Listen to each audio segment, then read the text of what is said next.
Yes, this is Joseph White, and my wife and I, Gloria, we own some DeSotos, and we just returned from the National DeSoto Club Convention in St. Joseph, Michigan.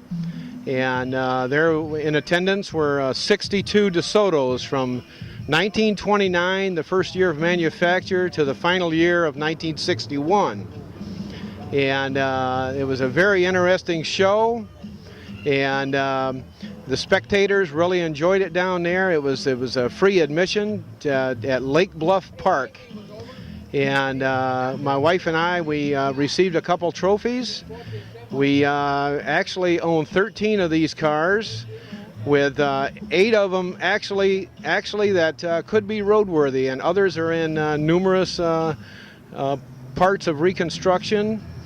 But we took 6 DeSotos down to St. Joe from Muskegon, and that was the most DeSotos ever taken by any family, and we were highly recognized for this particular feat.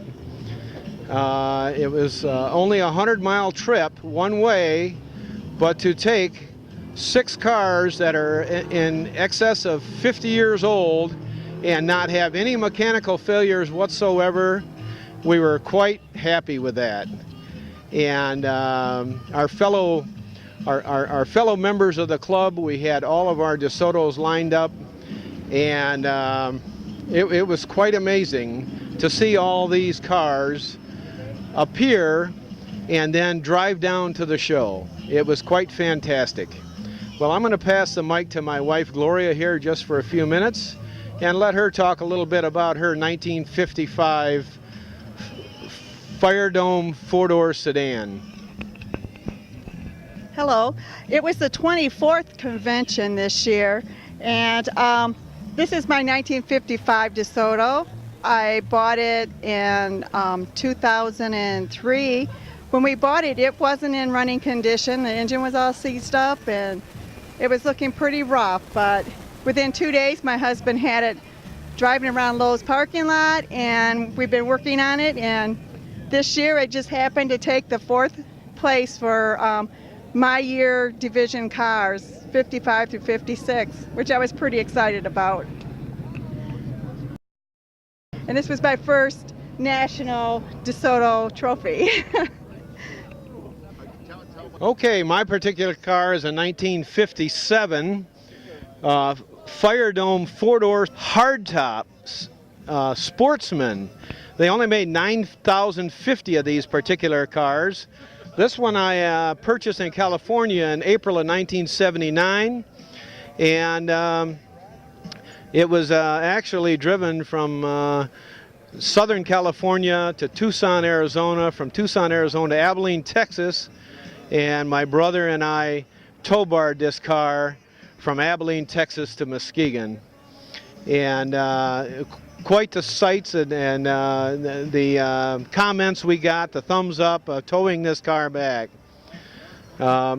Most of these 4-door hardtops up in the Salt Belt here, in the Great Lakes area, the rust was excessive back in the late 50s, and none of these, or very few of these, actually survived here in the Midwest.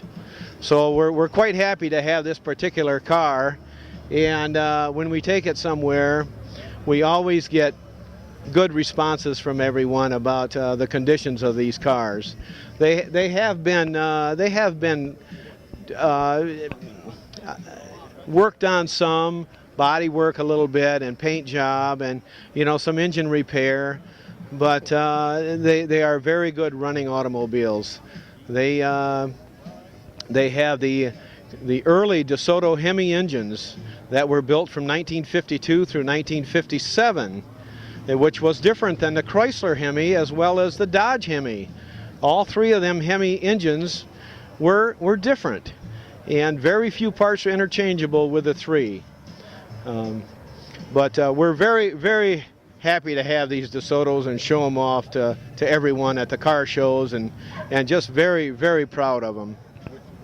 Most of the Hemis were smaller cubic inch. Starting out in 1952, it was a 265 cubic inch Hemi, which was relatively small considering in the late 50s and 60s the cubic inches increased drastically.